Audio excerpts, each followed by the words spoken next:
Olá, meu nome é Débora e neste vídeo, juntamente com a Heloísa e a Natália, vou apresentar o seminário de Farmacologia Cardiovascular e Respiratória sobre alguns aspectos da fisiopatologia e do tratamento do diabetes mellitus. O diabetes mellitus consiste em um distúrbio metabólico crônico caracterizado por níveis elevados de glicose plasmática, decorrente da deficiência na produção de insulina ou da resistência endógena das células à sua atividade fisiológica.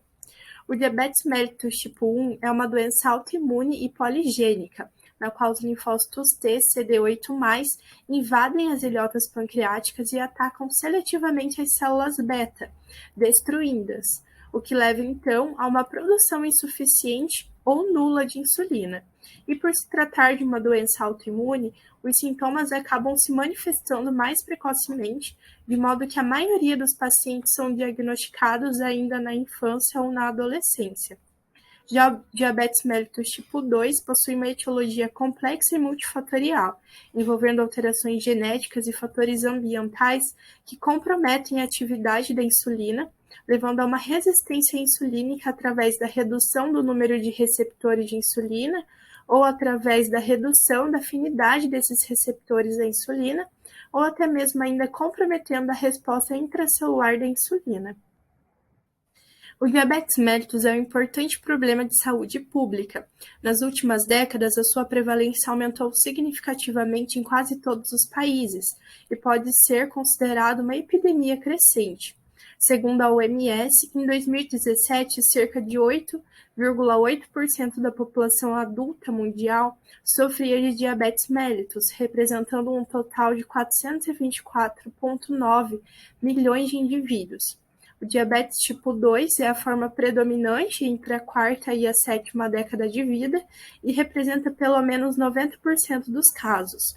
Além disso, há uma maior prevalência do diabetes mellitus tipo 2 em países de baixa e média renda, que pode estar associado ao baixo nível de escolaridade, a um estilo de vida pouco saudável, incluindo o tabagismo, uma atividade física limitada e dietas ricas em carboidratos. E agora falando sobre o mecanismo de ação da insulina em condições fisiológicas, a insulina é produzida pelas células beta-pancreáticas e atua no controle glicêmico, estimulando a captação de glicose pelas células, incluindo células musculares, fígado, tecido adiposo. Ela também inibe a lipólise e estimula a lipogênese, além de estimular a glicogênese nos hepatócitos e nas células musculares. Contudo, alguns fatores de risco para o diabetes mellitus, como a obesidade visceral, geram um aumento de citocinas inflamatórias e ácidos graxos livres na corrente sanguínea, que são capazes de interferir na cascata de sinalização da insulina, levando à resistência insulínica. Dessa forma, tanto no diabetes mellitus tipo 1, com a diminuição da secreção de insulina, quanto no diabetes tipo 2, com a resistência insulínica, haverá um comprometimento da sinalização da insulina em seus tecidos-alvo, levando ao aumento de ácidos graxos livres e à hiperglicemia. E dentre as manifestações clínicas mais comuns no diabetes, encontramos a poliúria, a polidipsia, a polifagia e a perda de peso. Devido à hiperglicemia, mais glicose é excretada na urina e como ela é uma substância osmoticamente ativa, o paciente acaba perdendo mais água pelo trato urinário, levando à poliúria. E com essa desidratação, pelo aumento da perda de água, o sistema nervoso central aumenta a sensação de sede, levando à polidipsia. E como em condições fisiológicas a insulina atua potencializando a ação da leptina, no diabetes não haverá uma sinalização adequada da leptina no núcleo arqueado do hipotálamo, de forma que o paciente perde a sensação de saciedade e se sente o tempo todo com fome, ou seja, a polifagia. E a perda de peso ocorre devido ao aumento da lipólise, estimulada tanto pelo cortisol quanto pelo glucagon, já que o organismo permanece como se ele estivesse em um permanente estado de jejum. Então, além desses sintomas, a diabetes também pode evoluir com algumas complicações, como a cetoacidose diabética, as lesões micro e macrovasculares. Na deficiência da síntese ou atividade da insulina, os hormônios glucagon e cortisol estimulam a lipólise de forma que a quebra dos triglicerídeos libera ácidos graxos como fonte de energia. Contudo, o excesso de ácidos graxos são usados na produção de corpos cetônicos pelo fígado. E dentre os corpos cetônicos produzidos, ácidos como o acetoacético e o beta-hidroxibutírico levam à cetoacidose diabética. A hiperglicemia também provoca a inflamação na parede vascular e a lesão endotelial, que cronicamente evoluem com graves alterações vasculares, como a retinopatia, a nefropatia e a neuropatia diabética. E essa inflamação endovascular, associada à glicosilação de proteínas e à aceleração do processo aterosclerótico, a longo prazo levam a obstruções, como a doença arterial coronariana, doenças cerebrovasculares e arteriopatia periférica. E no diagnóstico do diabetes, 3 exames podem ser solicitados. A glicemia em jejum, então é feita uma coleta do sangue periférico após um jejum de no mínimo 8 horas, e valores acima de 126 miligramas por decilitro ajudam a confirmar o diagnóstico do diabetes. O teste oral de tolerância à glicose também pode ser realizado. Nele é feita uma coleta de uma amostra de sangue em jejum para determinar a glicemia de jejum e, posteriormente, o paciente ingere 75 gramas de glicose dissolvida em água e, após 2 horas, coleta-se uma nova amostra de sangue. Então, esse exame vai permitir a avaliação da glicemia após uma sobrecarga de glicose, que pode ser a única alteração detectável no início do diabetes, refletindo a perda da primeira fase de secreção da insulina. E a hemoglobina glicada, que pode ser utilizada e ela oferece vantagens ao refletir níveis glicêmicos dos últimos 3 a 4 meses da hemoglobina glicada. E, nesse caso, valores acima de 6,5% de hemoglobina glicada também vão ajudar no diagnóstico do diabetes. Então, para confirmar o diagnóstico, é necessário que 2 exames estejam alterados ou que a glicemia esteja acima de 200 miligramas por decilitro, associada à história clínica de polifagia, de polidipsia, poliúria e perda de peso. Olá, eu sou a Heloísa e vou dar continuidade à apresentação. Então, uma das terapias para o tratamento de diabetes mellitus é a terapia baseada em incretinas. Mas o que são incretinas? As incretinas são hormônios intestinais que são liberados em resposta à ingestão alimentar. Ou seja, a pessoa vai ingerir o alimento, vai passar pelo lume intestinal e isso vai levar à liberação dessas incretinas, as quais, por sua vez, vão levar então a uma secreção de insulina, com um efeito glicose dependente. Alguns exemplos é o GIP e o GLP-1. E essa terapia baseada em incretinas pode empregar agonistas dos receptores de GLP-1 ou então inibidores da DPP-4, que é a dipeptidil dipeptidase 4. E o que é o GLP-1? O GLP-1 é secretado pelas células L intestinais, que estão presentes sobretudo na porção distal do íleo e no cólon. Ele é secretado a níveis tônicos baixos e, diante da ingesta de alimentos, sua concentração plasmática aumenta rapidamente. As células L são estimuladas diretamente pela glicose que está presente no lume intestinal, mas ela também vai responder a outros carboidratos. Vai responder também a lipídios, a proteínas, aminoácidos, ácidos biliares e ácidos graxos de cadeia curta. A sua secreção ela é regulada por vias nutricionais, humorais e neurais.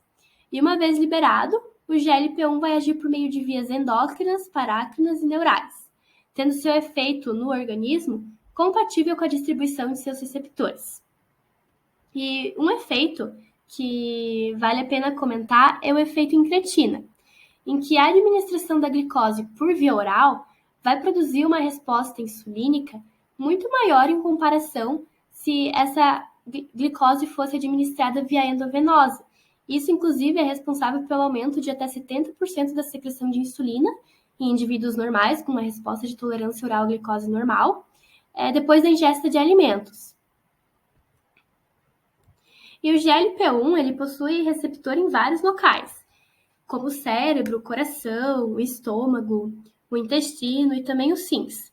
E sendo que o seu receptor é altamente expresso nas células beta-pancreáticas.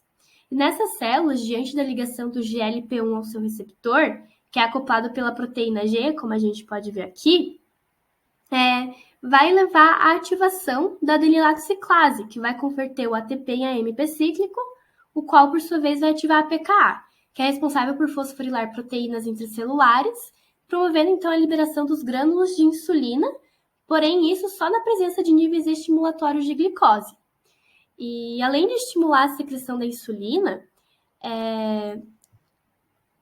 o GLP-1 também vai estar envolvido na transcrição e na biossíntese desse hormônio. Também vai estar envolvido na proliferação de células beta, na inibição da secreção do glucagon pelas células alfa-pancreáticas e também vai estar envolvido no estímulo da secreção da somatostatina. E outros efeitos envolvidos em relação ao GLP-1 é a melhora da sensibilidade à insulina. Ele também vai promover a inibição de fatores orexígenos do hipotálamo, que então vai promover então uma regulação do apetite e o aumento da saciedade. Também vai levar a uma redução da motilidade intestinal e do esvaziamento gástrico e também da secreção gástrica, contribuindo aí para a saciedade e também a perda de peso. E só que, contudo, o GLP-1 ele é secretado e quando ele está circulante, ele é rapidamente inativado na circulação sanguínea pela DPP-4, que é uma serina protease encontrada em vários locais do corpo, que vai realizar a clivagem e assim inativar esse GLP-1, o que vai tornar então a sua meia-vida relativamente curta. Então, portanto, baseando-se nos mecanismos explicados, foram desenvolvidos agonistas do GLP-1 para o tratamento do diabetes, uma vez que eles vão aumentar a secreção de insulina, dependente de glicose, e eles também foram feitos de uma forma que eles não vão sofrer a degradação pelo DPP-4, então vai aumentar a meia-vida deles e seu tempo de ação. E alguns desses agonistas, como a gente pode ver aqui, é a exenatida, a liraglutida e a lisenatida. E alguns estudos foram feitos e observou-se que a administração desses agonistas de GLP-1 tiveram como resultado a perda de peso na população estudada, a redução da hemoglobina glicada sem induzir a hipoglicemia, o que isso é muito importante, porque ele não vai promover a hipoglicemia justamente porque o seu efeito de estímulo da secreção de insulina só vai ter essa secreção de insulina se tiver níveis consideráveis de glicose no organismo. Então, por isso que não vai levar a uma hipoglicemia. E também foi observado nesse estudo que essa administração dos agonistas de GLP-1 promove uma melhora das células beta e da sensibilidade à insulina e o retardo no esvaziamento gástrico. E outro tipo de medicamento utilizado como no tratamento do diabetes dessa classe são os inibidores DPP-4, que vão inibir a degradação proteolítica e a inativação de incretinas endógenas secretadas, prolongando então o seu tempo de meia-vida, já que vão inibir essa enzima responsável pela sua degradação. E dessa forma, então, eles vão promover a redução da glicose plasmática por meio da prevenção da queda pós-prandial de GLP-1 endógeno, aumentando e prolongando a secreção de insulina e também a supressão de glucagon, e também por meio da inibição da atividade da DPP-4 das ilhotas pancreáticas, estimulando diretamente a insulina no pâncreas e inibindo a secreção de glucagon. Meu nome é Natália e agora irei abordar as ações fisiológicas do GLP-1 em outros sistemas. Bom, os papéis fisiológicos do GLP-1 e dos agonistas dos seus receptores vão além daqueles que já abordamos no trabalho, como a relação com a função das células das ilhotas pancreáticas e a liberação de insulina. Assim, vários outros órgãos e tecidos também possuem relação com vários potenciais fisiológicos, fisiopatológicos e implicações farmacológicas derivados dos agonistas dos receptores do GLP-1. Bom, eu comecei então falando pelos efeitos renais. A descoberta dos efeitos renais benéficos usando os agonistas do GLP-1 é uma descoberta bem recente. E essa descoberta ela foi baseada principalmente nas observações de que os agonistas dos receptores de GLP-1, eles preveniram a macroalbuminúria, reduziram a excreção urinária de albumina e retardaram o declínio na taxa de filtração glomerular estimada ao longo do tempo. Porém, os mecanismos que garantem esses benefícios são ainda desconhecidos. Bom, além disso, no cenário de diabetes, em pacientes pós-prandial e em jejum, nós teremos uma hiperfiltração glomerular, por uma diminuição da resistência da arteríola aferente, né, e da pressão hidrostática na cápsula de Bowman, o que causa o aumento da pressão hidrostática glomerular, com consequente aumento dessa taxa de filtração glomerular. O GLP-1 ele está envolvido exatamente com essa vasodilatação da arteríola aferente, diretamente e indiretamente através do estímulo do óxido nítrico. E ele também vai atuar na vasoconstrição da arteríola eferente, né, através do estímulo da endotelina 1, mostrando então que os agonistas dos receptores de GLP-1 podem melhorar esses cenários de hiperfiltração presente nos pacientes diabéticos. Bom, agora falando um pouco sobre os efeitos cardiovasculares, para a gente entender como os agonistas dos receptores de GLP-1 eles resultam em benefícios cardiovasculares, é importante a gente entender os mecanismos da aterogênese, que é o que eu vou abordar agora. Bom, aqui a gente tem uma imagem que explica muito bem, né, todo esse processo. O colesterol LDL ele é transportado através da camada íntima dos vasos sanguíneos arteriais e ele vai ser, em parte, oxidado em partículas de LDL, através de espécies reativas de oxigênio. Dessa maneira, a gente vai ter um recrutamento de monócitos, de macrófagos, que vão se infiltrar na lesão, e os macrófagos eles vão produzir citocinas pró-inflamatórias, como, por exemplo, o fator de necrose tumoral, né, que é o TNF-alfa, a interleucina 6, a interleucina 1-beta, e também, mais importante, né, vão captar partículas lipídicas através da fagocitose. Então, nessa lesão, a gente tem menor produção de óxido nítrico, impossibilitando a vasodilatação dos vasos. Então, os macrófagos ainda vão se transformar em células espumosas, que vão sofrer apoptose, vão liberar aquele conteúdo lipídico, né, no núcleo lipídico dessas placas ateroscleróticas e desencadear a calcificação dessa placa.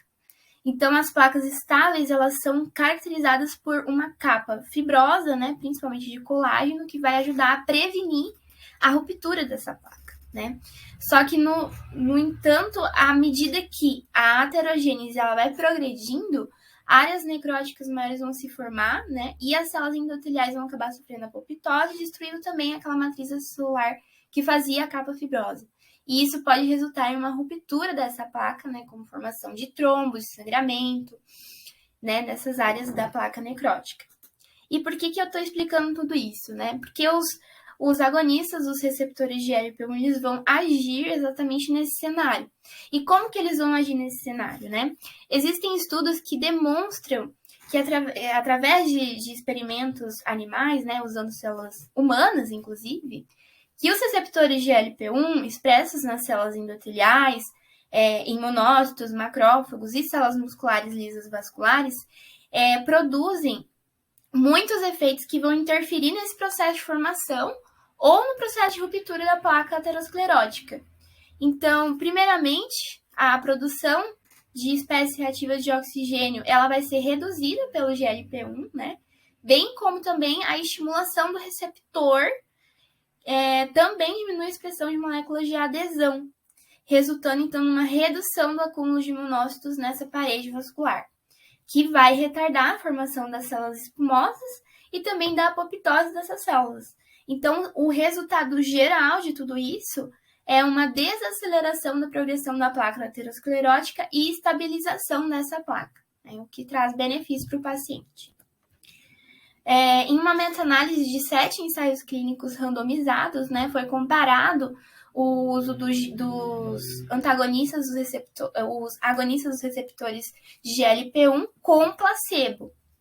E esse estudo teve 56 mil participantes que tinham diabetes mellitus tipo 2 de alto risco cardiovascular, e foi analisado que houve uma redução de eventos cardiovasculares de 12% naquele grupo que foi medicado, né, com um agonista do receptor GLP-1, comprovando então o efeito benéfico cardiovascular desses medicamentos.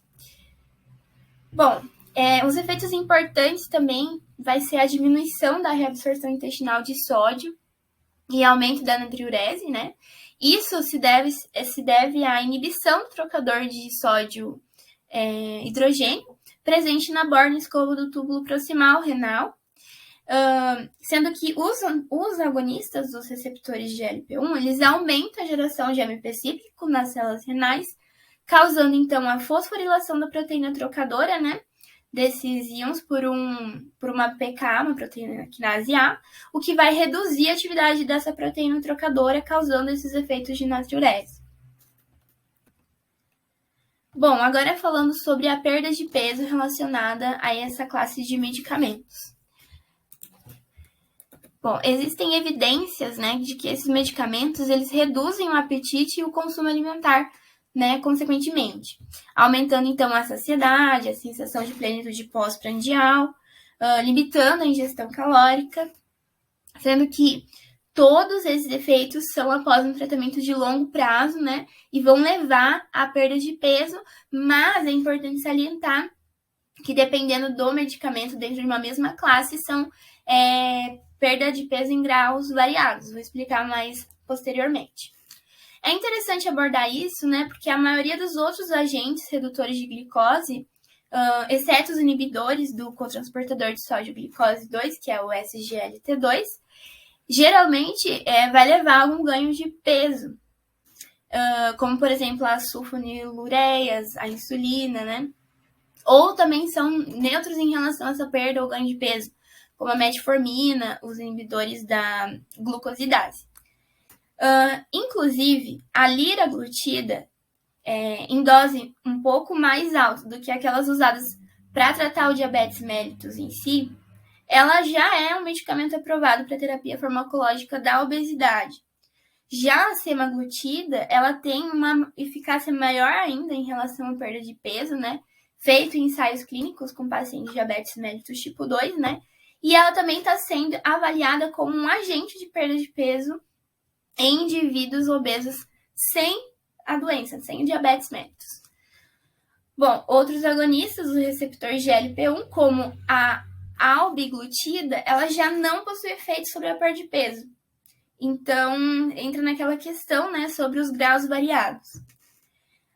Estudos em humanos também confirmaram a capacidade dos agonistas dos receptores de GLP-1 de influenciar as escolhas alimentares, né, em direção a uma alimentação mais saudável, menos densa em energia, né, seleção de alimentos mais saudáveis.